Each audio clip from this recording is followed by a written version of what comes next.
जी हाँ दोस्तों, मैं शुभम तिवारी आप सभी का स्वागत करता हूँ अपने चैनल सूनर सीरीज पर। तो जैसा कि आप लोगों को पता ही है कि मेरी आर्टिकलशिप को स्टार्ट हुए 2 महीने से ज़्यादा हो चुका है। तो मोस्ट ऑफ द स्टूडेंट मुझसे सवाल पूछ रहे थे कि भैया आपने किस टाइप की फर्म चूज़ की है, लखनऊ से कर रहे हो या कहीं बाहर से कर रहे हो, और आपके इंटरव्यू वगैरह कैसे हुए, हिंदी में हुए, इंग्लिश में हुए, और बहुत सारी क्वेरीज थी। उन सारी क्वेरीज को मैं जवाब देने वाला हूँ आपकी इस वीडियो में, और आपके सारे डाउट सॉल्व करने की कोशिश करूँगा जो भी आपके आर्टिकलशिप के रिगार्डिंग है। साथ ही साथ आपको बताऊंगा आपको किस टाइप की फर्म चूज करनी चाहिए अपने अकॉर्डिंग। सारी वीडियो डिटेल में होने वाली है, पर उससे पहले चैनल पर नए हो तो चैनल को सब्सक्राइब कर देना, वीडियो को लाइक कर देना, और ऐसे हमारे आने वाली वीडियोस की नोटिफिकेशन पाने के लिए बेल आइकन को दबाना बिल्कुल ना भूलें। तो सबसे पहले मैं आपको बता दूं कि मैं अपनी आर्टिकलशिप लखनऊ से ही कर रहा हूं, और मैं एक मिडिल साइज फर्म से कर रहा हूं, और मैंने 2 फर्मों में अप्लाई किया था। मोस्टली लोग पूछते हैं कि मुझे लगभग कितने फर्मों में अप्लाई करके देखना चाहिए। तो चूंकि मुझे बहुत ज़्यादा भटकना नहीं था, इसलिए मैंने सिर्फ 2 फर्मों में अप्लाई किया था। एक फर्म थी अपर मिडिल साइज फर्म थी, एक मिडिल साइज फर्म थी। अपर मिडिल साइज फर्म में सबसे पहले मैंने डेमो दिया कई दिन, मतलब डेमो इन द सेंस कि मैं वहाँ गया, कुछ दिन समझने की कोशिश की, बट मुझे सही नहीं लगी, तो मैंने स्मॉल साइज फर्म को ज्वाइन कर लिया। वो मैंने क्यों चेंज की वो भी मैं आपको थोड़ी देर में बताने वाला हूँ। पर उससे पहले कई और सारे क्वेश्चंस हैं जो आपके इंटरव्यू वाले हैं कि भैया आपने इंटरव्यू हिंदी में दिया था तो इंग्लिश में। तो मैं बताऊँ, ना मैंने इंटरव्यू हिंदी में दिया था ना मैंने इंग्लिश में दिया था। इंटरव्यू जो जनरली इन द सेंस होता है वो इंग्लिश में ही होता है। मेरे और भी जो दोस्त थे जिन्होंने इंटरव्यू वगैरह दिया था आर्टिकलशिप के रिगार्डिंग, मैंने उनसे बात की, तो मोस्टली लोग जो इंटरव्यू लेते हैं वो इंग्लिश में लेते हैं। इंग्लिश आपको पता ही, हिंदी और इंग्लिश मिक्स।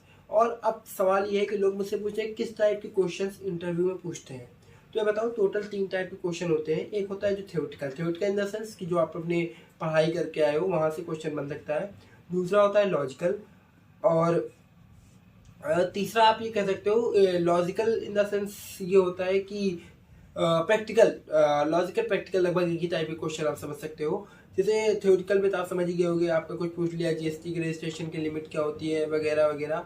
लॉजिकल में आपसे पूछेंगे कुछ भी, फॉर एग्जांपल कह सकते हैं कि आप 2 मिनट इंग्लिश में अपने बारे में बताइए, 2 मिनट हिंदी में अपने बारे में बताइए, ऐसा कुछ भी वो पूछ सकते हैं, वो लॉजिकल टाइप के आप कह सकते हो।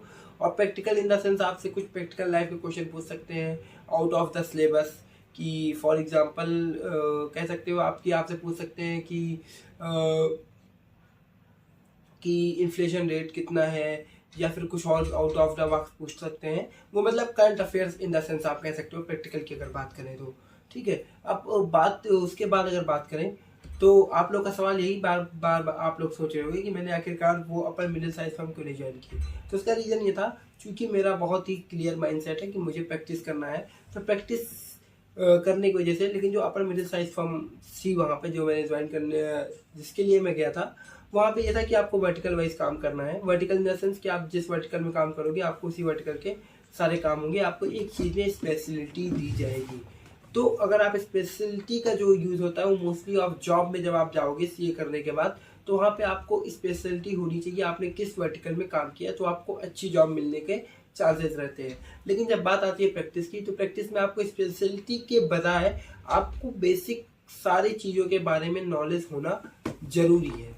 और जब आप सारी चीज़ों के बारे में नॉलेज ले लेते हो, उसके बाद उसमें आप एक किसी पर्टिकुलर चीज़ में बहुत अच्छे से काम कर सकते हो। For example tax, GST, audit वगैरह में आपने सारे काम कर लिए जो बेसिक टाइप के।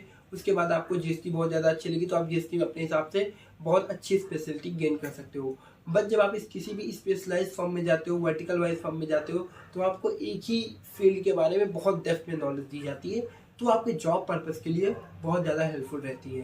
तो मेरा सिर्फ ये मानना है कि अगर आप जॉब करनी है आपको, तो आप कोशिश करिए ऐसी फॉर्म चूज़ करिए जहाँ पे वर्टिकल वाइज काम होता है, डिपार्टमेंटल बेसिस पे काम होता हो। लेकिन अगर आपको प्रैक्टिस करना है तो आप ऐसी फॉर्म चूज़ करिए जहाँ पे हर टाइप के काम आपको मिलते हैं। ये मैंने अपने सीनियर वगैरह से सजेशन लिया था, उसके अकॉर्डिंग मैं आपको बता रहा हूँ, और मैंने उसी पे अप्लाई किया। फिर इसीलिए मैंने एक मिडिल साइज फर्म ज्वाइन कर ली जहाँ सारे तरीके के काम होते हैं।